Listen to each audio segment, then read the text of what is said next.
Fine. Right, good morning everybody. Welcome to the Children's Scrutiny panel this morning. Just going to start at agenda item 1 and introduce ourselves. So I'm Andrew Marchington, Kirklees Councillor, Chair of the Children's Scrutiny panel. Richard Smith, Councillor, Kirkburton Ward. Councillor Paul White, panel member. Councillor Paul Davis, panel member. Linda Summers, statutory co-optee. Councillor Amanda Pinnock, panel member. Dale O'Neill, volunteer co-optee. Steve Combe, head of corporate parenting. I'm Sheila Locke. I'm the independent chair of the safeguarding arrangements here in Kirklees. Joanne Sanders, service director for learning and early support. Mandy Cameron, head of service for education safeguarding inclusion. Bonnie Hartley, taking over from Mandy in that role. Hello, I'm Viv Kendrick. I'm the Cabinet Member for Children's Services, here as an observer. Richard Dunn, Scrutiny Officer, supporting the panel. Right. Minutes of the previous meeting, starting on page 1. Seem to be inaccurate.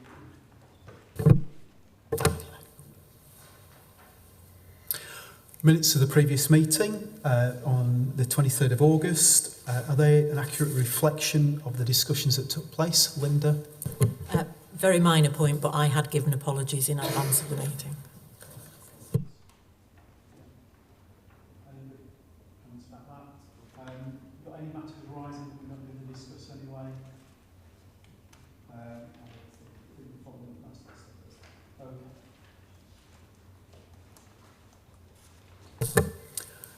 Item 3. Any members of the panel got interests they wish to declare? Paul. Yes, thanks, Chair. I just need to declare that my wife is Chair of the Multi-Academy Trust that includes Castle Hill School. Is that in relation to item 6. Thank you. Has anybody else got an any other interest to declare?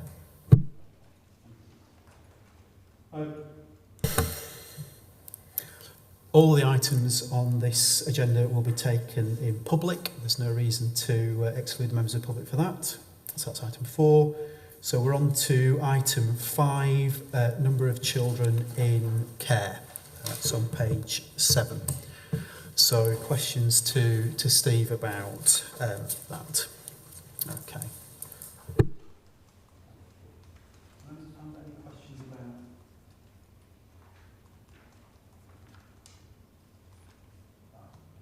I'll kick off then while we're doing it.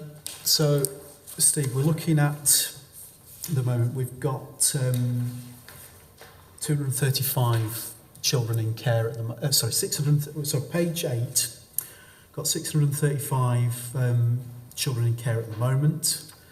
That's a fall of 668 from May of last year. So there's a fall over 18 months. Is there still a fall over 12 months in that respect? Yeah, so the number is 635 at the moment, and it's around the same figure as last year. In September last year was 631. The figure, whilst we focus on the figure that we have locally, we're also comparing with statistical neighbours and the national figures, and you can see within that numbers per 10,000 child population, we're just below the last recorded published England average, and do significantly better than statistical neighbours. So yeah, it's very similar to where it was in September last year when we were 631. So it's about, so it's a slight rise on last year, but only slight, but not statistics. So it's actually the big change has happened Yeah, May, June. Okay. Linda, did you have a question about the placements? Yeah. It was a question around children placed more than 20 miles outside Kirklees. It's on page 11 of the report, showing that slightly varying, but round about 13-14% of children more than 20 miles. There's no, as far as I can see, any statistical neighbour comparison for that figure. Can you help me with that one? Yeah, the last time we checked, and we can provide that information at the next scrutiny, our figure during the inspection when we looked was actually slightly better than other authorities. It is an area that we continue to focus on. We have regular meetings looking at our young people who are placed more than 20 miles, and where possible, if there is a potential for a young person to return to the district, then we look at that. But obviously we always have to bear in mind that these young people may be attending schools or colleges where they're placed. So it's not just a case of saying we want them back within district. It's just making sure over time it happens in the right way, and obviously them placements that we make at the moment, that wherever possible we try to make them within district. Any other questions about the looked after children report? No. Just for general information, we have discussed that. Obviously, this information is scrutinised at the Corporate Parenting Board. Councillor Smith is a member of that board and a member of this panel, and I attended the last Corporate Parenting Board as a scrutiny observer, and the information was scrutinised in quite a bit of detail. Didn't get a chance to say this at council last Wednesday, but I would have done in response to Mel Meg's report. Actually, having attended Corporate Parenting Board before, I think the degree of scrutiny of looked after children data has been a significant improvement in that area. So that was one of the things I would have said over time. I know Viv's here as cabinet member, so I think that is one of the things we heard all sorts of things about the improvement in looked after children in terms of the Ofsted report, but actually I think in terms of the scrutiny that was going on. So I just wanted to make that comment here in relation to corporate parenting. That's fine, thank you. Right, item 6, the SENDAC Action Plan Progress Report. I think that's Mandy. On that. Yeah. You should all have a copy of the most recent update. This is the second update that's come to the scrutiny panel. And just to remind everybody, this was as a result of a focused piece of work by Scrutiny Panel last year, whereby members went and went out into the community and met with parents of children with special educational needs to gather their feedback, and then came up with this set of recommendations. So the report has been written around the original recommendations that were made. Do you want me to go through the report or take questions, Chair?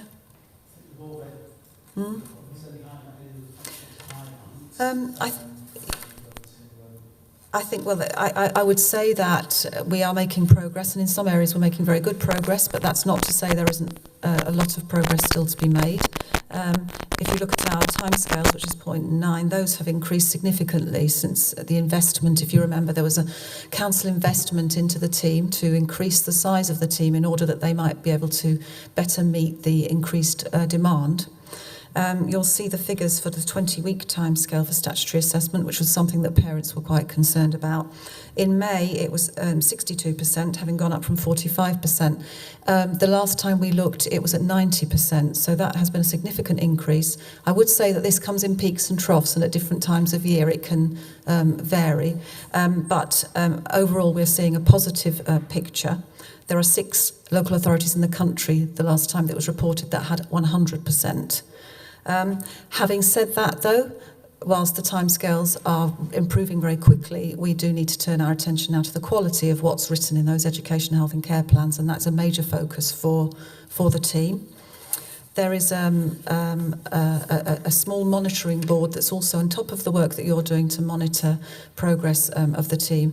There's another small monitoring board that meets with the leaders every month to go through the main points that they are working on, and they are and to help if further help is required in any area, or just an extra view about things to sort of really keep the momentum going. One of the other things I would talk about would be one or two things on here. You'll see I'm looking at number 6. Parents wanted there to be an advocate agency for them, and we do have an advocate agency. So you'll see the timescale was April 2019. We have our own SENDIAS team, and that is what their function is. And our SENDIAS team works in partnership with Calderdale's team to increase the flexibility of the offer that can be made to parents who are requiring that kind of support.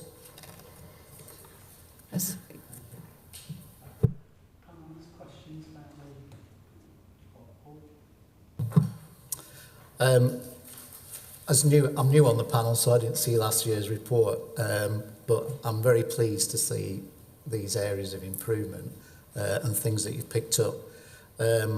I've had feedback from a number of parents and indeed teachers who are dealing with SEND issues, and they found it very, very difficult to navigate the way through the current system in terms of getting an educational health and care plan. So item 6, I think, is hugely important that you've just referred to about advocate agencies for helping parents.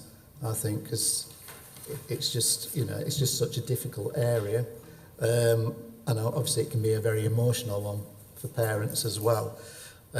So I mean, partly I'm just thinking the thing that is said to me is that trying to understand the criteria for getting an educational health and care plan for parents seems to be really difficult.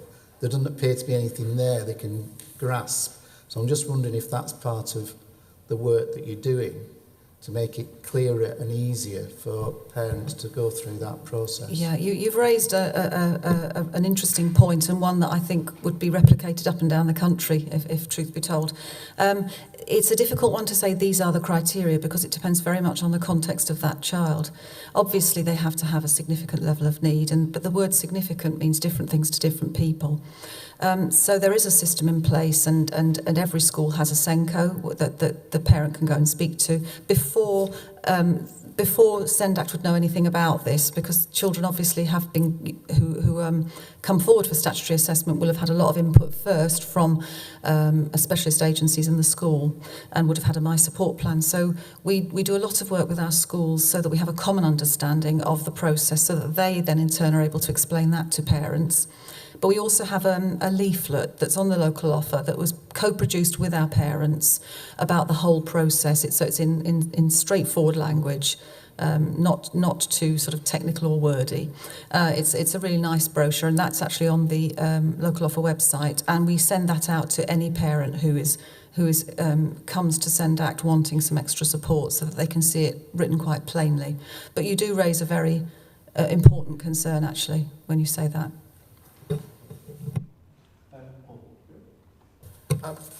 I've noticed there's quite a number of actions with timescales in 2019, and just take an example, the one on transport, where he talks about the opportunities to be more holistic, and work's begun to develop relationships, and a few others with similar comments, but there doesn't seem to be any timescale set against those actions or anything that's linked to that. So I think it's excellent they've identified those, but also we need to be setting then timescales linked to those actions.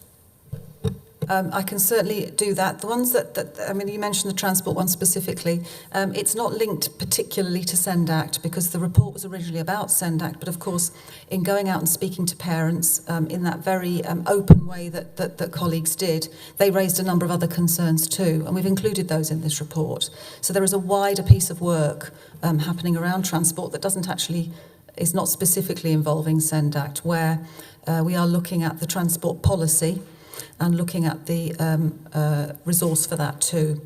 Jo, I don't know whether you would want to add any more to that. No? I think it's really important that we're looking not just about one aspect of getting transport in place. So I think as a council we've been trying to approach a holistic approach to home to school transport. It's about creating opportunities for youngsters to be more independent, trying to think about from where they are now, so that very much as Mandy said, it's how are we joining up our services so that if you're a receiver, if you're a parent or a young person, you're not having to deal with 5, 6, 7 different people, but there's a team wrapped around that family. So to that end, we will be able to put some time scales, but it's subsumed as part of a much larger piece of work. But very much from the point of view, how do you make it easier for parents of youngsters who need additional help? So yeah. Thanks, and I appreciate the feedback, really useful. I think it's a more general point as well, in that for me, if you're putting a timescale in there, then identifying there are still further actions to be taken, we need to really be setting then something against that. And I understand sometimes that's difficult, but at least if that's noted, because it for us as a scrutiny panel, otherwise we can't really look at that going forward. Okay, thanks. Thank you. You say in the report very early on about capacity issues and about recruitment. So you talked about having a recruitment drive in September. Obviously, we're coming to the end of the month. Is there an update on that? Yes, we had quite a big recruitment drive this month. I think it finishes this week. There are still some more interviews to take place because we had a number of roles. And we wanted to make sure that we had a really robust interview panel, and we always include parents on our interview panel. And so it's about making sure that they're able to attend at a time that's convenient for them. So we will be making decisions this week, but we were pleased by the quality of the field that we've had, and we are very, very hopeful that we will actually be at completely full capacity once this is happened. But we can see already that the commitment made by the council to increasing the funding in order to increase the staffing of this team, we can see the difference it's making. So it's the start of a very long journey, but you know, with a positive start. Just one more. I was looking at item 5, where you talk about interpreters, ensuring that there is someone available to obviously communicate with people with language issues. It's interesting that you say that we don't have our own interpreters. There is an interpreting service within the council. This is something that needs a lot of thought, because we have a lot of languages in Kirklees, and the kind of interpreting they would be doing, the very technical legal language that will be contained within the plans and contained within the conversations. And so it was felt that we did need to really scope out what that would look like, because we could perhaps get some interpreting in, but it's about interpreting that's quality, isn't it, that actually provides the access to those parents that they need. So to do that, we do need to have a wider development piece of work about what languages are we talking about, what kind of what's the scale of that, and then how do we resource it. Can I just sort of link the two comments that have been made by different councillors on that point, I think, because that item is shown as having a timescale of April 2019, and therefore we might assume had been completed, and clearly it has not been. And that was my sense in reading through other aspects of the report, which you yourself and I have acknowledged in what you've said, that I think sort of 3/4 of this report has passed its due date. And yet it's not 3/4 delivered, really. And although I wasn't on this scrutiny panel last year, I did go as an extra to make up the numbers to have some of these meetings with parents, the one at the Zone in Huddersfield. And it was one of the most moving and frustrating meetings I've been at, I think, with this group of parents who are struggling with difficult issues, feel that the council is just another thing they have to struggle with. And it was so frustrating, and that was the consistent message coming from certainly all the parents I spoke to, and I think true of others. So I have to say I don't get a sense of that sort of urgency of addressing that problem here, and I think we do need to get much tighter on some of these timelines. I think that's partly in the way it's been written, and I apologise for that. I think that if I look down them, in terms of how that particular recommendation was written, we have done that. But I think so for example, the first one, develop a minimum level of service standards for communications, etc., regularly updated information, and all the parents know the name of their caseworker.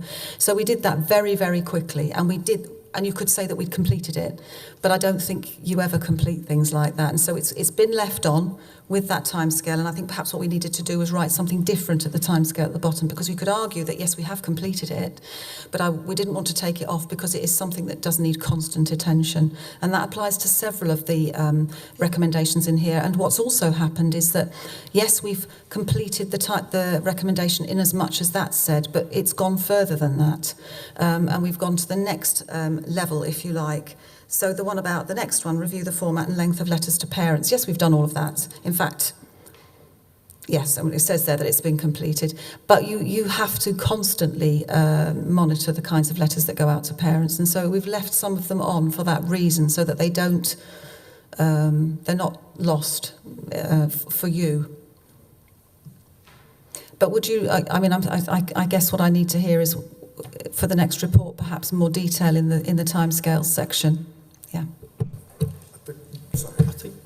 think there might be that, but also one of the things we need to do is it's about how are we assured that and actually report back here might not be the right way for us to get that degree of assurance.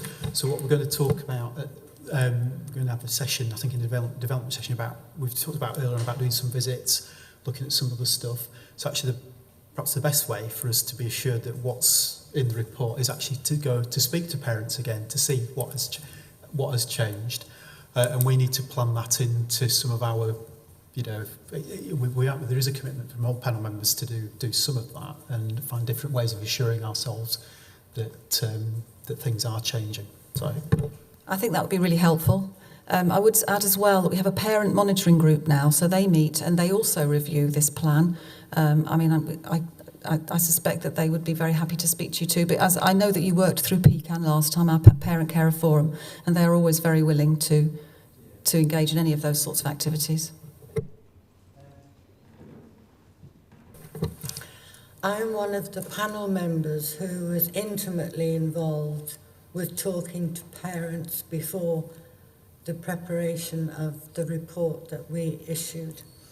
And reading through this, I can definitely hear the voice of the parent, which is good. My question is, what do you think the service has learned from this exercise? I think they've learned a great deal. I think that they were very appreciative of the support that this panel brought in the work that was then able to take place. They themselves, excuse me, they had a sense that things perhaps were not working as well as they would have wanted. What the work has done is it has enabled them to receive further training and to spend more time with the families that they work with, actually having the communication, the proper kind of interaction that they need. And to see this report written in the way that it was, it, I suppose, crystallised, didn't it? Crystallised what some of the issues were that parents were feeling. And as a result, of course, has enabled them to get the additional support that they need to try and start to remedy some of these. Thanks. So my point, actually, when you're in a queue to speak, you find that most people have already asked what you were going to speak about. But I'm not going to dwell on this, and I don't necessarily need an answer, but the timescales thing again, this is the thing I was going to speak before my colleagues said this. I think some of them are easy to understand. So the stuff in the future is probably easy to understand. The stuff in the past, some of them are easy to understand. It might be just my way I read things, but the stuff that's sort of December 18, that's okay because it says with a half-term review. January 2019, review through supervision, blah, blah, blah, and then each SEND panel. The ones that say nothing, so April 19, there's a few of those, and nothing. Those are the ones where I think we need to have sort of an update. It's either closed and completed, or the next point of looking at this is April 2020 or whatever. So if that makes sense, you don't need to reply, because I think people have done this to death, but I don't understand all of them. And I think this needs to be written in a format that somebody can scrutinise it, or look at the webcast, or look at the minutes 6 months later and understand what it means. So I don't want to be overcritical. I think the points have been made, but that's how I read it. I think again, it's the time scale. One of the ones with a longer time scale is on page 17. It's item 13 about the post-16 provision. And this clearly is ongoing work, but the time scale for 2020. And I think personally I'd be very interested again about our post-16 provision for young people, and actually the widening of that provision. Because again, some of the casework we pick up is it's that transition period. You know, you've got very successful work in some of these areas, but actually it's that transition from being in a school or a formal educational setting to actually the world of work, to other things in life, and that is really important that we get that right. We spent quite a lot of time looking at we've looked after children and looking at transitions, and we want that to be especially to work well for our children with special education needs. And again, with that, this is very specific around SENDAC's role, but it has been, like the transport, subsumed into a much bigger piece of work, so that we're looking at what provision is available for our young people post-16 across the board in terms of additional capacity, but also supporting those current providers to deliver what they need to, and to offer slightly different packages for some children. So, for example, we've started the Project Search initiative in Kirklees this year, which offers meaningful work opportunities to some young people who are post-16. And so it is a much broader project than necessarily what is mentioned here.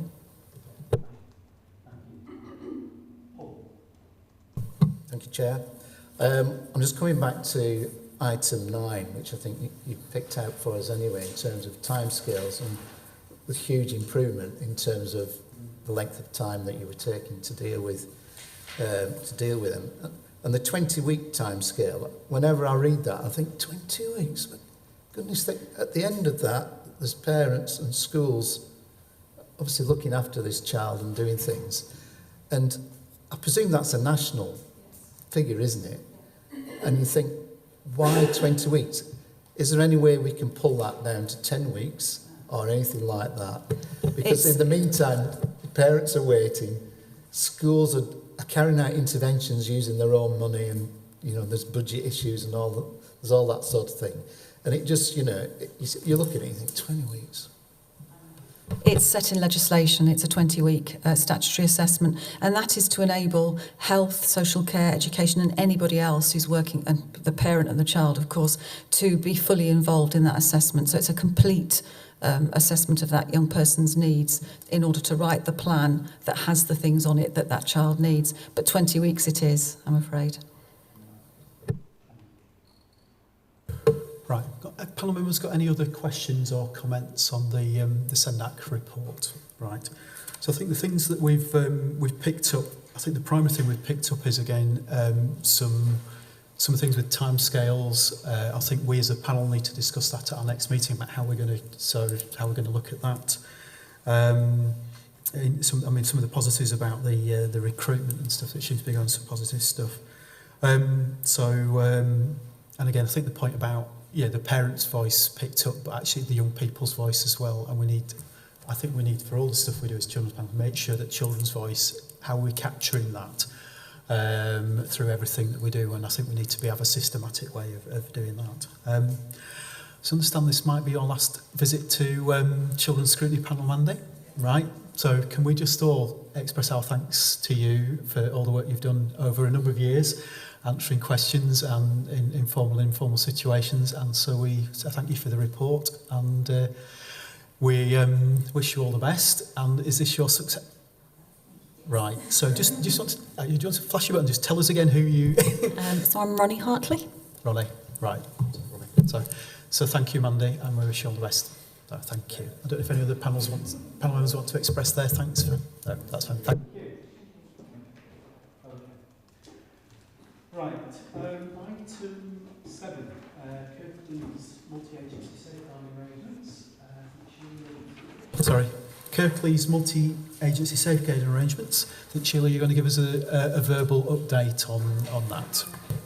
I did circulate a presentation for elected members, but you might not have it, so 2 weeks ago, but I will circulate it so that members have got that, if that's okay. So I'm Sheila Locke. I'm the independent chair of the safeguarding arrangements here in Kirklees. And my job is to chair the multi-agency arrangements that come together to safeguard and protect children. I think it's important just to say that it takes a whole system to keep children safe. I know that members of this committee have spent a lot of time over the last couple of years focusing on children's services, but actually the role of the police and the role of health and the role of other partners is absolutely critical if you're going to have a system that is effective in discharging those safeguarding responsibilities. So at the point that I came to Kirklees, we spent a lot of time getting the basics around partnership working right. And as we were working through that, the government issued some changes to the way that we collaborate as a system. So we've moved away from a board arrangement where the local authority was a single accountable body to a partnership arrangement which holds both the local authority, actually 3 people, the local authority, the police and health through the CCGs accountable. And I think that's to be welcomed broadly, because I think it really gets across that message that actually everyone has to discharge their responsibilities effectively. So we had until June of this year to submit to government our revised approach to those safeguarding partnership arrangements. We did that early. We got our response into government in May. And we are in the process of implementing our new arrangements. So what does that mean in reality? We have effectively slimmed down the executive function so that those 3 agencies who are responsible can discharge decision making with pace. It's quite hard sometimes to make decisions with pace when you have very large groupings. So slimming it down will really help us to get through business much more quickly. But what we didn't want to lose was a sense that actually the engagement of our communities, the engagement of organisations and charities who work with young people was somehow marginalised from these arrangements. So in Kirklees, we have opted to have an executive group, but to also retain our large partnership, which really helps us to not just discuss some of the big issues that Kirklees faces and to contribute to those issues and the thinking, but also act as a bit of the eyes and ears of the partnership. So that partnership is really going to help us over forthcoming months to get out and about and actually see what it's like on the ground. The other things that we have done is we have strengthened our line of sight to what's happening at the front line. So I'll give you an example of that, a very practical example. I'm leaving here today to have a performance session with partner agencies that ask the kind of questions that you do about social care performance, so that looks at the whole system and how well we're doing. But you know as well as I do that looking at numbers tells you something, but it doesn't tell you everything. So we will have that performance discussion about how much of things are we doing across the system. But that's going to be followed by a session with multi-agency practitioners from all agencies across Kirklees, where we have a discussion about the realities of a particular issue, and today it's domestic abuse. But we have a particular discussion around what does that look like from the lens of people who are working very closely with that at the front line. And that's a big change for us, but I think it will really help us to strengthen Not just how much of something we're doing, but what's the quality look like? What's the impact? Do we make any difference? Are our staff skilled? Do they have the right experience? And it will help us really, I think, to develop and grow our services in a way that we haven't been able to before. The other thing that we have strengthened is our approach to learning lessons. So we've moved away from the very traditional group that just focused on things that go wrong, to focus, yes, on some of the things that don't go well, but also to focus on things that go very well, because we know we have some examples of that. And I think traditionally in safeguarding services, we haven't been great at celebrating when things go well.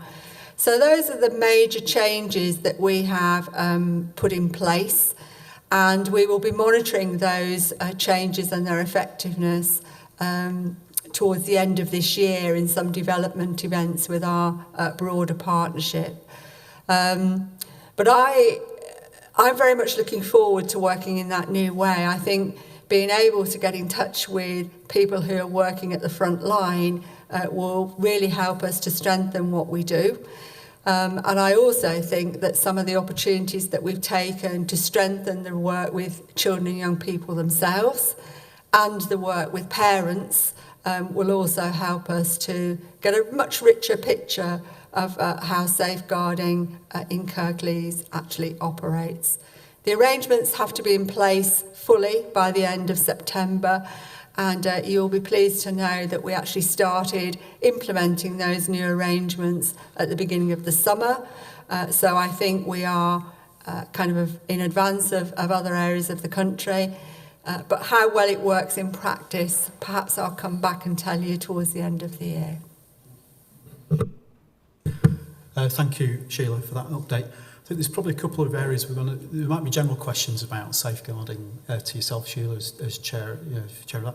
The other thing we might want to think about is how we might get involved with scrutinising the effectiveness of what you're doing in terms of the partnerships and arrangements and everything, and it might be worth having a bit of that discussion with you, the part that scrutiny can play in that, because some of the things you've been talking about, you're talking to parents, to children, and to partners has come up, as you will be aware in the other areas. So if we've got general questions to Sheila, but also if we want to think about how we might get involved in scrutinising the effectiveness of the new arrangements. Richard. Thanks. I'll be brief. I think transparency is the key. I think it was really useful last week when Mel gave an update to council that she was giving us information about the number of social workers that were now employed by this council rather than temporary people. I've forgotten the word, agency, that's the word. I think that the main point about what you've just said is, and Andrew said this as well, is how we scrutinise moving forwards. But I think transparency is the absolute key. So the culture where people can speak freely and not be afraid of, admitting that things might be going wrong. That's from what I have seen of this and other, not necessarily within this council, but related things. I've worked in organisations where people are not able to speak freely because the impact it might have on their careers or what have you. That really is the key to it. If people are able to be honest where they see things which are not really going as they should be going. I don't really know what the answer is, but I'm sure you do. But it's, if people are, all the different people involved in this, if someone has a concern, it needs to be aired and not be detrimental to that person. Yeah, so my role as an independent chair is I don't technically have a line management by any of the agencies that are involved in safeguarding. And we have a very clear process in place for both escalation and whistleblowing. I think safeguarding works best when you have a really good culture of both challenge and support.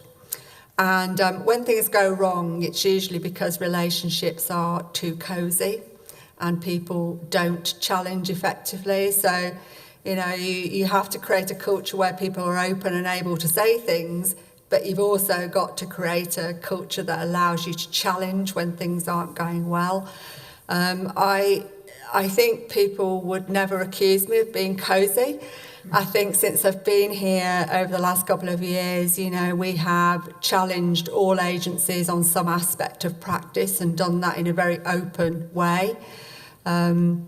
But I agree with you. I think you have to keep working at that culture that allows people to come forward and say when something's not right.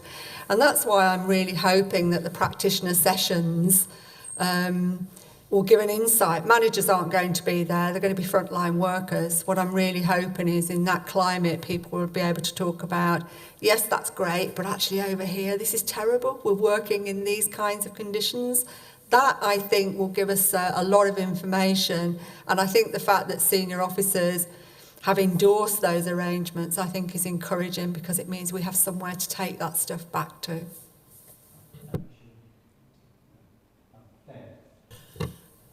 Just a general question.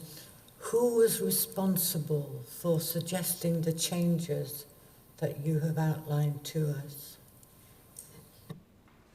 So the government, the guidance came out in the form of Working Together 2018, which was an updated version of the original Working Together. So the changes were endorsed by the Department for Education, and it's them that will monitor the impact of them on the ground.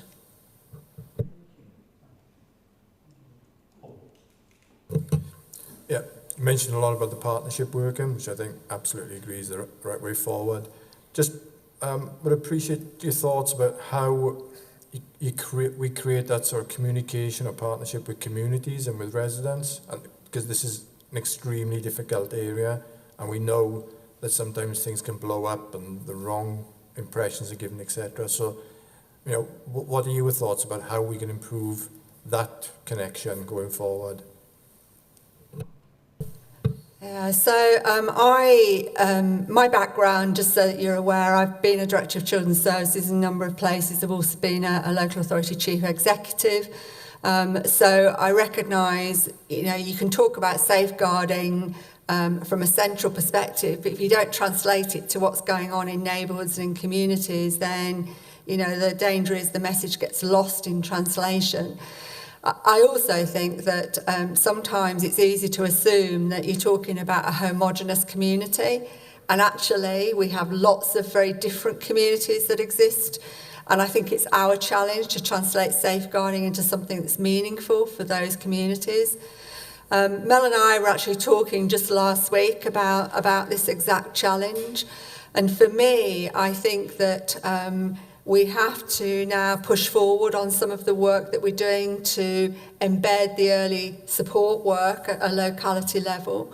I think that when we've done that and we've got good local arrangements in each of those communities, the next challenge really is for us to begin to think about and how do we create safeguarding at a local level so that people are meeting, that they're talking, that they're sharing views about risk, that they're joint tasking where they're actually saying, you know, that's a problem, let's do something about that this week. Because that then makes it very real in those communities. I don't think we're there yet, but I think we have the steps in place to get us there, and I think that will make a real difference. What I will share with you is that as a safeguarding board, we did a piece of work with young people last year, and we asked them what being safe meant to them from a Kirklees perspective. And one of the key messages that came out from young people was, you know, we want to receive services in our locality, and we want to be a part of shaping those services. And for me, you know, the conversations that I have with people like Joanne and Mel, leading from that conversation with young people, gives us the kind of impetus to want to do this stuff at locality, because that's what our people are asking for. So I hope that, you know, at some point I'll come back and I'll say, and we've got these safeguarding arrangements set up in these communities, and it's feeding up and we're feeding down and it's working well, but we're not quite there yet. A fairly simple question, I think. You talked about your independence, and I completely understand that, but to whom is the Safeguarding Board accountable, and who reviews its performance? So the safeguarding partnership as it is now is really, I guess, accountable to the DFE. We don't have a formal review of progress anymore under the new arrangements for Ofsted. They don't look specifically at the safeguarding partnership.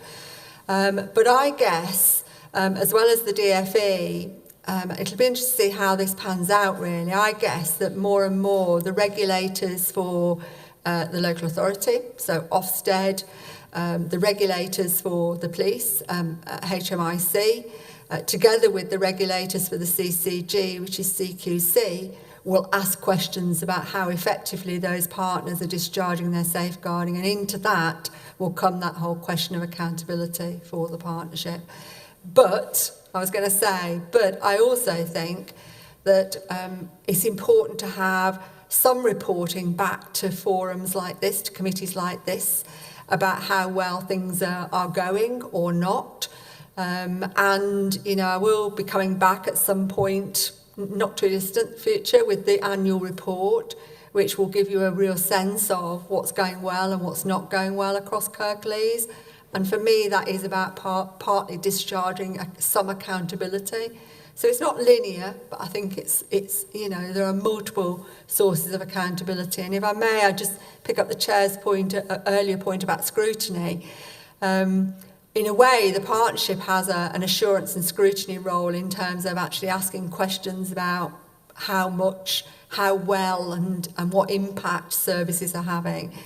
I would be more than happy, and I think I've said this to the Chair previously, for members of this committee to look at the forward plan of the partnership, to come have a look at some of what's going on, to maybe accompany some of those practitioner sessions and just sit in and hear some of that. No problem with that at all. And when we get an annual forward plan, that might be a subject to some discussion that you want to have with me about which you dip into and which you don't. Just to engage on that, because there's a danger with all this is us of replicating scrutiny that's going on elsewhere. And if it's a judgment of this panel that the arrangements are working well, you know, all that scrutiny is going on, that's what we need to assure ourselves of. And I think that's where we've talked about before, assurance of that. And that might be observing meetings, looking at forward plans, actually speaking to parents or young people about how effective that is. Because it's not use, because there's a danger of us asking the same questions that other people are doing, and also there's a danger of thinking, oh, all scrutiny is going to do that, and it's actually, you're right, some panels have got a scrutiny function and we just need to be satisfied that's working well. So I think particularly when we're looking at the business plan, how do we engage with that to make sure that we're following our role? Sorry, Linda, do you want to? I'll bring Linda in a minute if Linda wants to just come back on that particular point. Yeah, I'm not sure from the answer you've given, and there's not a criticism, it's just an observation, that there are a huge number of other organisations scrutinising the work of the board, because if you refer to the other regulators, for example, they're on quite long timelines for formal review, effectively.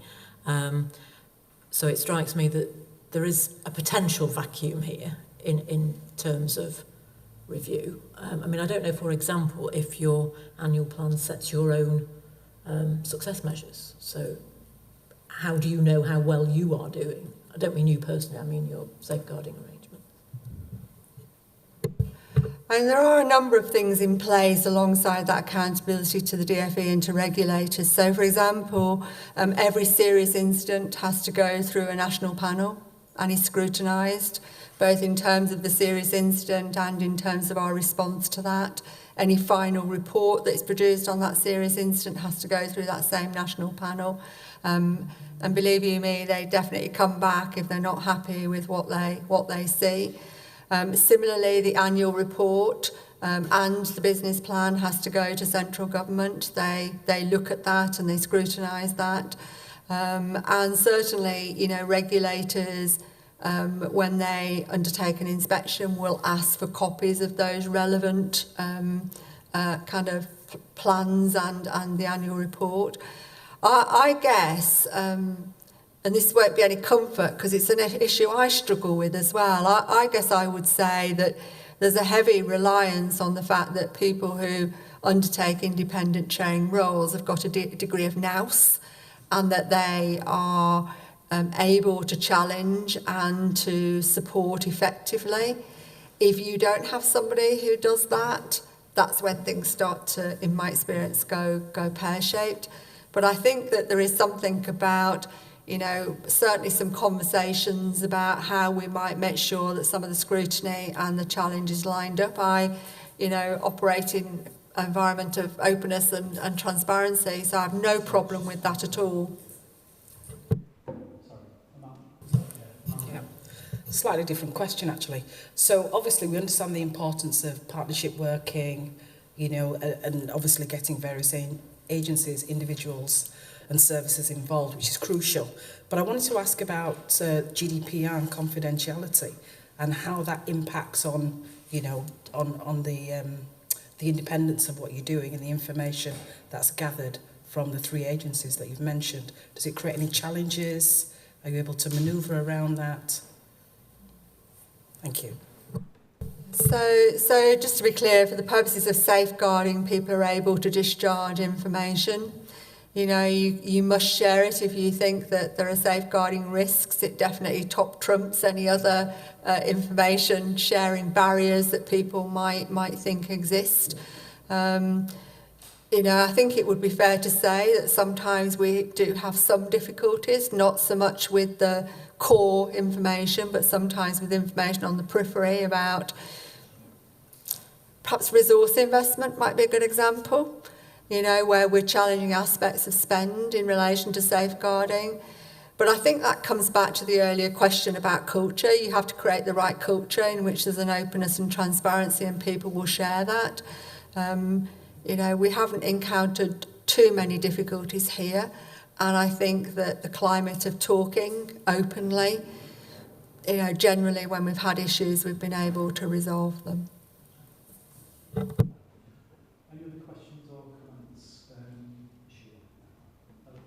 So I think it's really good questions from members of the panel there, and some ongoing work. You immediately came round with Linda's and Amanda's question. Sorry? Thank you. Sorry.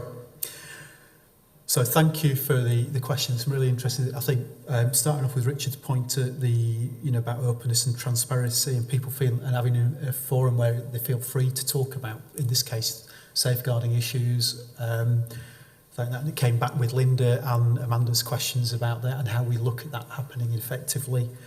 I think the point that your response to that again about feeling free to do that, but actually being able to challenge each other, and we need to have a bit of a look at some of that. Some of the drivers for this, it's very, central government seems to be scrutinising everything at the moment, and as we know in some of the areas of, particularly when you talk about local things we're going to come on to, they cannot do that. They need to rely on people who are locally on the ground talking to their own people. So we need to do that. I think Linda's point at the end about safeguarding, you know, who reviews this, and actually some of the things that happen in Kirklees, in fact, you put effective partnerships in place to do the right thing for our children and young people. And actually what we all want to do is see actually reducing the number of incidents of where harm's cut to children, but also reducing the risks. So what is working to do that? And we have our role to play in that. So we're looking forward to, particularly around the partnership stuff, where we can help with that, and looking at the business plan when it comes through. So thank you, Sheila. So we'll follow up some of those at our future meetings and the briefings we've got. Okay. So thank you, panel members. I'm going to go on to item 8, which is the Children's Scrutiny work programme. I'm just going to start off. I think we have an informal update, a verbal update on Almonbury Community School. That came up at council last Wednesday in the light of the report of the call-in. One of the recommendations at the call-in was that we would have regular updates at this panel. The last briefing I had with Joanne and Mel Meggs and Elaine, there was agreement there would be a formal update at the October meeting, so a more formal update. But I just think in the light of the questions that were asked at council, we could just do with an informal update today. So we can just have that first, and then we'll look through the other items of the forward work programme. Thank you. Joanne.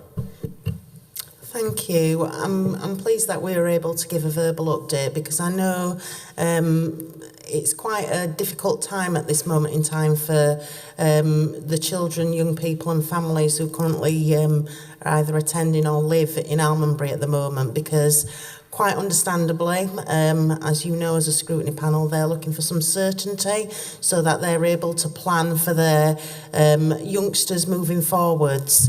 So I just wanted to take this opportunity just to, be able to give you as a panel some reassurance about the work that we're currently undertaking. And then we should be in a position at your next meeting to be able to be more detailed in that update. So just to reassure you, we continue as a council to work with the 4 schools most local, which is Almondbury Community School, Netherhall High School, Newsham High School and King James's School. The work that we began before the summer holidays continues, and we are planning to create the right opportunities for transition for youngsters that are currently receiving their secondary education at Almondbury Community School. What we have to do, though, is work also alongside government agencies, because all of us, whether we're local authority schools, academies or whichever schools, we all have to work within the National Admissions Code. And the Admissions Code means that we have to be really clear about admission arrangements. So following when the Scrutiny released the decision for implementation as fast as we possibly could, we made applications to the agencies involved to ask for a variation to admission arrangements. That's because those arrangements were determined in the past for people who are making applications for year 7 or reception in this window now. So what we are keen to ensure is that every child that currently is in the Almondbury Community School catchment area does have priority for another school. So that's what we've asked the schools adjudicator to consider, and we've got the full support of all the schools involved. So we as soon as we have the outcome of that decision, then we will be able to obviously communicate that very clearly to parents. We listened to what Scrutiny said, we've listened to what parents have said, and we will make sure that we are using more than one mechanism to make sure that parents and carers have full information. So we'll work through the schools and school websites, but we will also now, we have a full list of all the youngsters that are affected by these proposals, and we will be writing to them directly to their home address. We've also had the opportunity to create a dedicated email address so that people can register with us for updates. So we think that we will be in a position to make sure that people are getting timely information direct to them about their youngsters. Alongside that work, what we are intending to do and are making plans to do is to have a specific open evening at Almondbury Community School, whereby which we'll be able to have one-to-one conversations once people have got clarity, so that they can then make informed decisions. So that's something that we are planning for at the moment, but we can't announce a date until we've got a decision. But we are making arrangements. We do anticipate that would be before the October half term. So there's lots of planning being undertaken. Conversations taking place between ourselves and the local schools, and the other thing that we were keen to undertake, and we've got in the diary for this week, is to have some engagement with a small group of parents that have been keen to engage with us, because they're very good at helping us understand from their point of view anything that we may have missed, anything in terms of have we got the right communication strategies. And they have got some questions that they want answering, and we want to be able to do that face to face so that there's no misunderstandings. And of course, the other thing that we're keen to do is work with the local ward members. So we're putting in place arrangements to have ongoing conversations with local ward members so that they understand what it is we're doing and working with parents.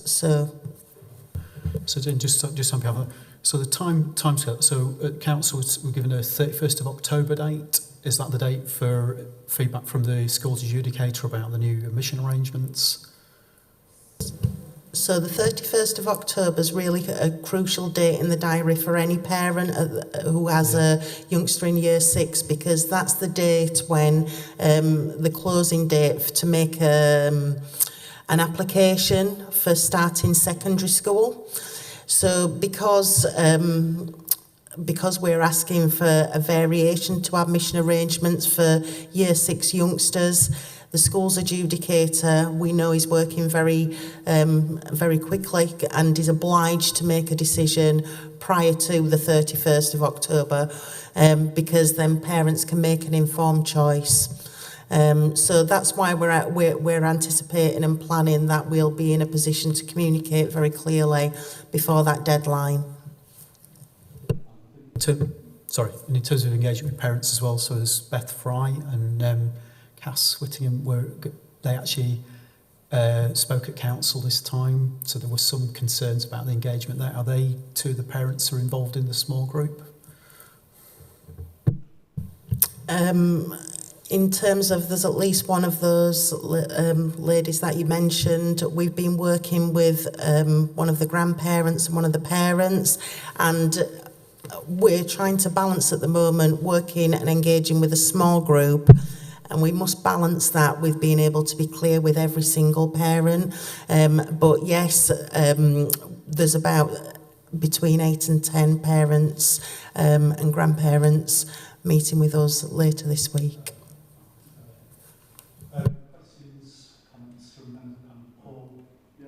Just a comment. I think you've just sort of highlighted.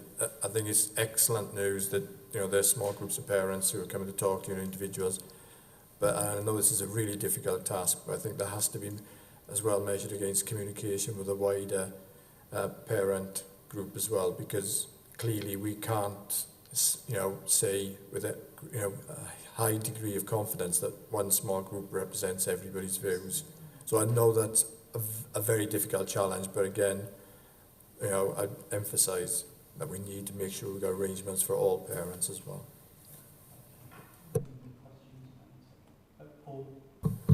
It's a question about the pupil admission area change, and I'm just asking a question. Do all parents know what is proposed? And if they do, is there any expectation that the adjudicator will not follow that? And so all parents can know that information in advance. This is what we expect. So from that point of view, in terms of choosing the high school for your child, you've got the information as a parent. That's what I'm thinking. If I'm a parent and I've got a year 6 child, that's what I'd need to know. And it's like, if the adjudicator's decision is not going to change that, parents should already be, I'm ready for this, I know what I'm going to do, even if they may have even done it already. I know it's very different for the children that are already in the community school at year 7, 8, 9, because that's all about whether or not there's places available in other schools, and we know that there's big issues around that.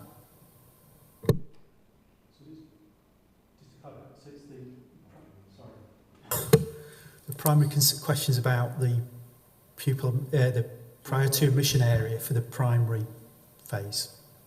No, the pupil admission area for secondary phase, that's what is being asked for the adjudicator to approve. Yeah, but that's transition from primary to secondary. That's right, year 6.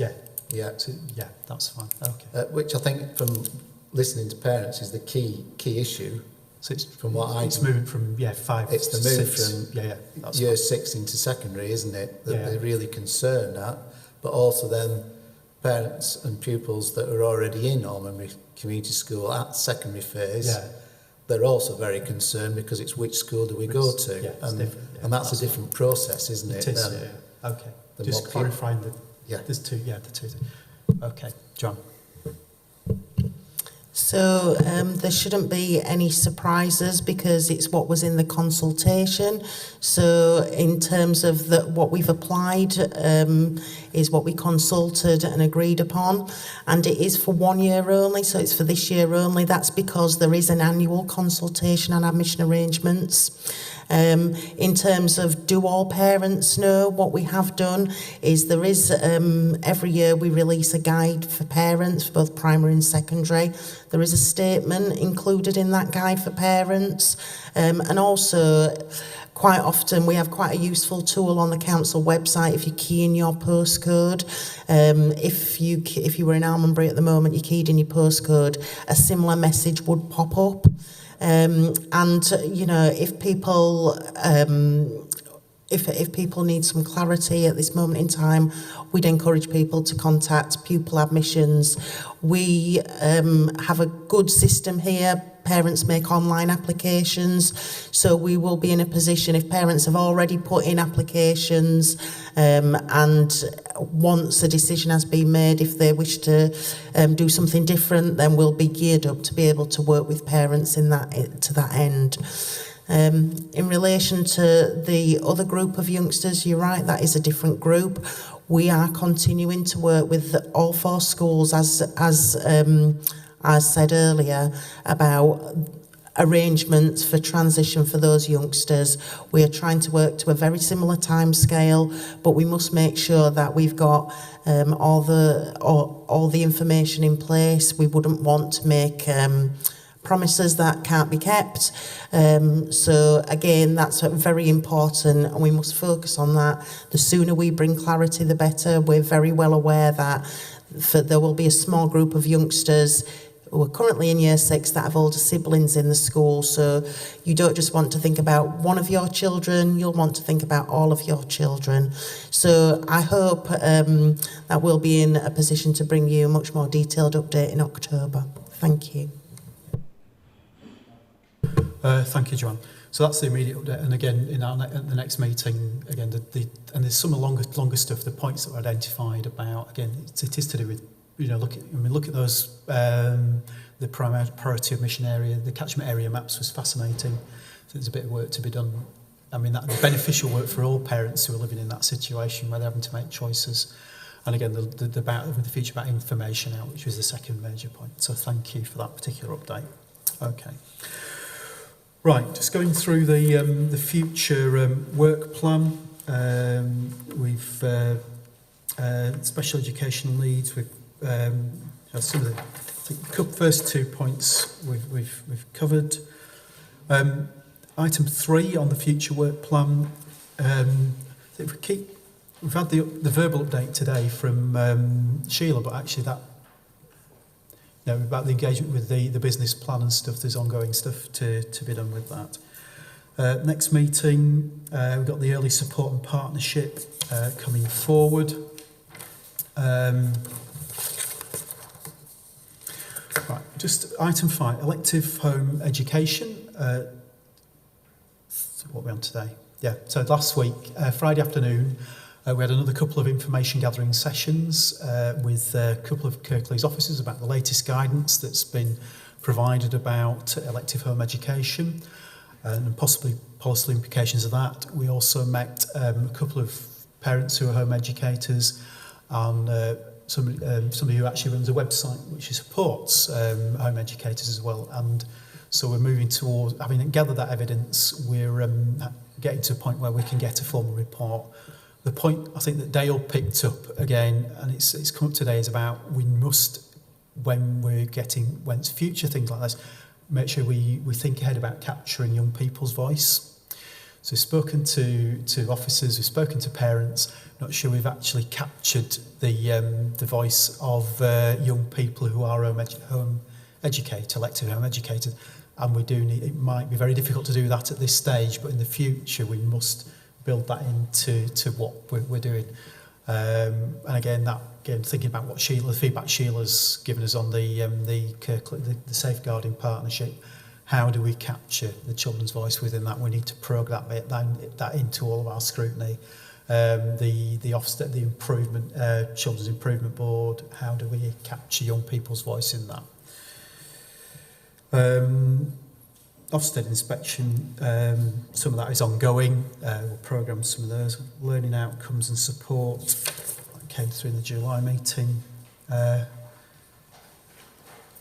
CAMS, that needs programming in. Children in care. Thanks for Steve's update today. Again, we need to think about, again, how we're effectively looking at the arrangements are in for scrutinising that, but our part in doing that. Item 10, we've had the informal feedback, verbal feedback today on Albury Community School. We're getting more formal feedback at the next meeting. I think there is an issue looking at school provision across the whole of Kirklees that we might want to, I don't think it affects many schools, but there are some of our communities where you've got significant parents have got more choice than you have in other areas, and that can create implications where you've got a number, here you've got four schools within walking distance of Albury, within short distance, travel distance, and that potentially has impacts, and we need to think about how we might deal with that in future.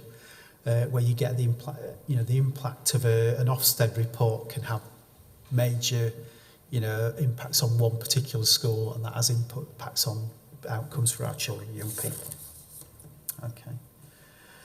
I think the point Dale made, we've got a number of visits in place. I just want to go on to the next meeting. I think the next meeting is 8th of November.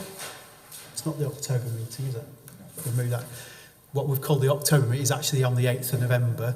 We're scheduled to meet at 10 o'clock for an informal session. What I'd like us to do is actually have a bit of a longer session to think about how we can effectively scrutinise some of the things.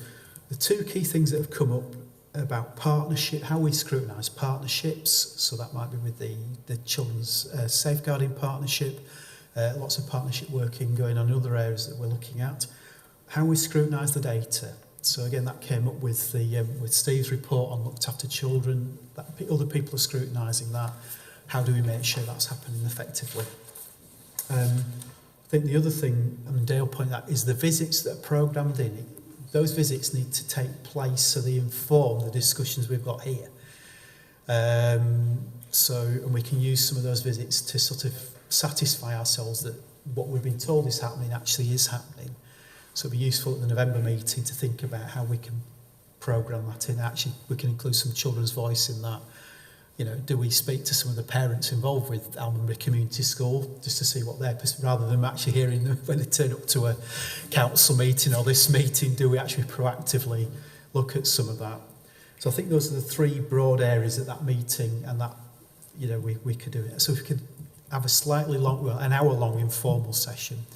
I think the other point that Dale keeps making, the scrutiny we do of the data, to do that effectively, we need perhaps longer to do that, and think about the balance between what happens in the formal and informal sessions. So that's fine. Any other questions or comments about the work programme? Dale. First of all, the report on re-referrals, we need to know when we can see that report. Yeah, so there's a question asked in the data about children who are re-referred, looked after children who are re-referred, and there's a piece of work. Steve, do you want to? Is there something you can do in the? Yeah. Yeah. And the second. Yeah. If we let Steve respond to that and that. Yeah. Yeah. Professor David Thorpe has been asked, he's been in before to do a piece of work around this, and he's been asked to come in again to look at that particular issue. In terms of the timeline, I'd have to explain what the issue is. Yeah, it's the re-referrals, so it's cases that have came in then being closed, then re-referred in. So the question is, in the first instance, did we get it right? Is the support there, etc.? So the piece of work that's been commissioned is to look at that in forensic detail. In terms of the timeline for that piece of work, I'd need to confirm with Elaine when the report will be ready to bring back here. I can do that and inform. Unfortunately, we didn't have time to look at agenda item 2 and the informal agenda, which was the Children's Improvement Board.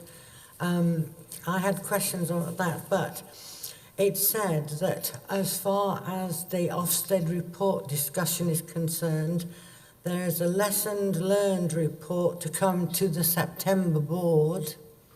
Will we actually see that so that questions can be raised? Yeah, there was some less things that actually goes so I was at the improvement board. Oh, sorry. Yes, I was at the improvement board and they talked a little bit about lessons learned. I'll just bear with me a second. If I can find it. Oh, right. But there is a nice little summary document which we had at the improvement board, which actually gives that and looks at lessons learned on Ofsted as well. So yeah, that's there. That could be circulated quite easily. Thank you, Chair. I was just going to say, Paul's already said it, I don't see any reason why that information, that report can't come to scrutiny at all. I think I've raised it, but there's an issue about the timing. So we've got the minutes of the August meeting there but actually the September meeting has already taken place. So we need to think about the timing of those things and how we get to look at things at the appropriate time and stuff. Okay, right. Any other questions about taking those 2 points on board? Any other questions on the work programme? Okay. So, thank you very much, everybody. The next meeting is on Friday, the 8th of November. The formal meeting will be at 10 o'clock. Thank you very much.